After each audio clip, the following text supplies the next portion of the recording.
with y'all, man. We out here chilling in the basement in my sister's slime factory. Like I said, if you have little sisters or daughters, this is gonna be in your house probably sooner rather than later. But yeah, so what's up? So the story time we're gonna do today. So it happened 3 years ago to this date. So August 10th, 2017. I was 17 years old, senior in high school, vibing out. At that point, I was only maybe a month and some change into my Gold's gym job. And yeah, I had all the odds stacked up against me that day because my boss was out of town that week, and because we had coaches that were teachers, our football schedule changed. So I had to change my work schedule. And on top of that, my mom and my sisters were out of town, so it was just me and my dad had to work. So I had trouble getting places, man. But man, the untold story of what I had to go through to make sure I got to our scrimmage and got my stuff done that day. Woo, man. Y'all gonna have some fun listening to this one. And I'm changing up the story times because people got offended by my other ones. So anything that makes fun of anybody or hurts someone's feelings, I'm gonna leave it be. Because I don't want people mad at me when I'm just trying to vibe. So yeah, without further ado, we're going to get to this story, man. I'm going to let y'all know how I got to Leesburg from Ashburn and did all that stuff that I needed to get done that day. That all just happened to fall on that day. How I got it all done without driving. Let's get... Okay, so to build background, why my Thursday got so intense. So, first of all, I had to reschedule work because I initially worked Monday, Tuesday, and Wednesday evenings, right? And I had to leave Monday's practice earlier that week just because I needed to go to work. I couldn't call out at that time because I didn't have my boss's number, which I did get later that week. But so I went in Tuesday morning, right? Because I was like, I can't miss Tuesday and Wednesday practices before the scrimmage. Come on now, they need me. So yeah, I went in, talked to the acting GM because my boss was on vacation that week because his daughter had a softball tournament, so he had to go. He was gone all week. So I switched from Tuesday and Wednesday evening to Thursday morning, 7 a.m. to 11 a.m., and then Friday I went in the evening to work. So, cool. Problem solved, right? Nah. So the thing is, yeah, they changed the schedule for me, but my mom and my sisters were on a girls' trip over in Pennsylvania visiting my grandparents, so it was just me and my dad. So my dad had to work, right? He had to go to work. Full-time job, you know what I'm saying? I didn't have a car. I didn't drive. So that's where the situation starts. And on top of that, my barber reschedules to he reschedules to Thursday too. So he's like, can you come in Thursday? I'm like, it's got to be on my time, man. So I give him a time. He said, yeah, that works. Bet, but I got to get over there. It's funny. So when I went to go get my schedule changed too, I ran into one of my coaches, the one coach who actually went to the gym, Coach Stanley. He's like, oh, what you doing here? Because he was rolling when I came in. And I was like, man, I got to get my schedule changed so I can come to work. Or not work, to practice. He's like, oh, okay. I was like, yeah, I'll catch you this evening. I was like, yeah, man, I ain't coming to lift. I was like, that's too much. He's like, oh, okay. So, get that all switched, blah, blah, blah. So Thursday, I got to go to work, get home, get to the barber shop, which is all the way at the Dulles Mall in Sterling, and back.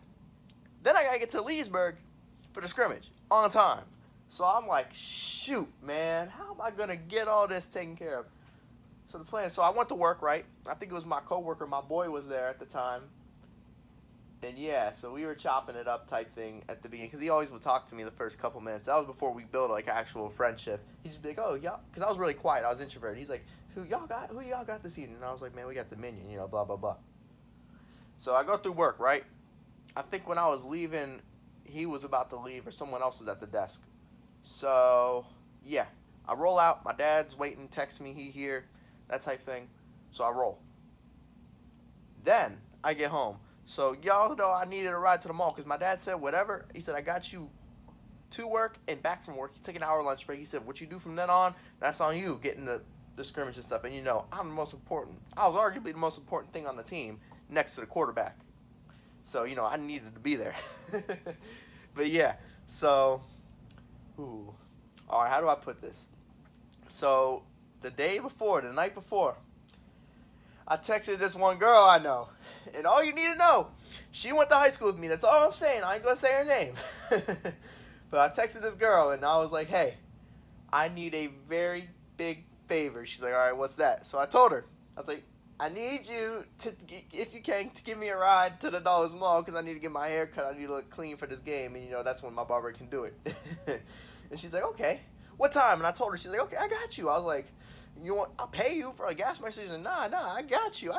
So I'm like, okay, bet. I saved some money. I got people taking care of me. So I sent her the address, right? So I told you I got back from work around 11:15. So I'm just chilling at that point, getting all my stuff together. My pregame meal, my equipment and all that, cleats and all that. All that stuff's ready in a bag because I knew I wasn't gonna be able to come back because we need to be there around like 3, and my barber shop appointment was at 1, and he wasn't gonna start it till a little later. So she pulls up to my house, right? Picks me up, chopping it up on the way there, type thing. It was cool. It was a good vibe. I mean, she just drove me to the mall. That's it, straight up. So thanked her. She was like, I was like, you coming to watch our game? And she's like, I don't know. And I'm like, girl. I was like, actually, no, you don't need to come tonight because that was our first scrimmage. I'm like, we're gonna mess up. I was like, we ain't gonna look very good, so you might not want to come. I was like, just come to all the games and you good. Which she kind of had to anyway. She kind of had her own requirements. But yeah. It was cool. So yeah, that was that. Rolled out. So now I need a ride back from the barbershop. So I called up one of my teammates who just happened to be in one Loudon that day because I think he was meeting his pops for lunch or something. So he was like, yeah, I'll swing by and grab you. Because I told him, I was like, bro, I need to get to the scrimmage. I was like, otherwise I won't be able to get there. I ain't got Uber. He's like, okay. So he comes by around like 2:05 because I got in a chair. I didn't get into the chair till about 1:15. It was funny. D'Angelo Hall was actually in the barbershop that day too. Yeah, it was cool. But yeah, so he was in the barbershop, I guess getting his beard lined up because he was bald. That was back when he was still playing for the Skins, back end of his career. So, yeah. I'm chilling. My boy's in there. I actually didn't know because I came rolling out of there because I paid my barber, told him thanks, I got to roll. And my boy was actually sitting there. He's like, oh, yeah, what's up, Kyle? I'm waiting. I was like, oh, shoot, I didn't see you there. So then we rolled, right? Went back to his house first because, honestly, he needed to get his stuff. And we had some time to spare because we didn't stop at my house. We just went straight to his house. So we had time to spare. I told you I brought all my stuff in a bag. So we were good. So yeah, actually it was funny. I wore a skull cap there in practice because we ended up getting there with time to spare. We got all this stuff got there. We had time to spare. So I got there. I got to the scrimmage, but we got to go through the rest of the details how it went. So I get there, I got all my stuff. Eat my pregame meal type thing. And yeah, I wore a skull cap to get all the hairs because I didn't have time to wash my hair after the haircut. I had the mohawk, nice little Patrick Mahomes joint. But yeah, it was cool. The skull cap did its job. It collected all the hair. So I had that thing washed, the next day, right? But yeah, so then I wore it. There was no hair in my helmet thanks to wearing a skull cap during pregame. But then during the scrimmage, I didn't. But yeah, no, I did solid. I truck stick the kid. They never ran to my side on defense. But yeah, offense, I was solid. They had me go in to be the backup tight end, which pissed me off because I wasn't really a tight end. I was a fullback and receiver. But it is what it is. I was just chilling most of the scrimmage because they shut me down, as in preseason, you get your 10 plays if you're a starter and then you're done. That's pretty much what I did. So yeah, I was chilling most of the scrimmage. And, my dad was there to pick me up, obviously, and he came to the scrimmage. But yeah, man, I was looking clean with the haircut. I made my money that morning. Everything went smooth as planned. Honestly, I feel like if it wasn't for my standing, it wouldn't have happened because I was one of the most important things, widely considered to be the best player on the team. Easily the most talented overall. But yeah, and that's not up for debate. But yeah, so yeah, because of my standing, that's how I got done. Because honestly, if I had asked the girl and the guy, to give me a ride today, like nowadays, 3 years later, you think they give me a ride? Heck no. I'd have to call an Uber. But we don't have to worry about that because now I'm driving. Which, again, I'm going to leave y'all with the moral. Senior year, it doesn't matter your junior, but senior year, make sure you're driving. Man, just get your license just in case. I mean, worst case scenario, you take one of your parents' cars. Because, man, that sucked, man. It really did. But you know what? It happened, and people made it happen because, I was me. I was KJ Smooth. But yeah, man. Like I said, if it wasn't for my standing, it wouldn't have happened. It wouldn't have been able to be made happen. But yeah, we got it done. Held it down. That's what I like to see. Man, I was so happy. Thank goodness. So yeah, that was that. Untold Stories. How I got all that stuff done. Who drove me, blah, blah, blah. I'm not naming names. Like I said, it was a former teammate and a girl I went to high school with. I ain't saying names. But yeah, that's it. KJ Smooth, we out. Yeah.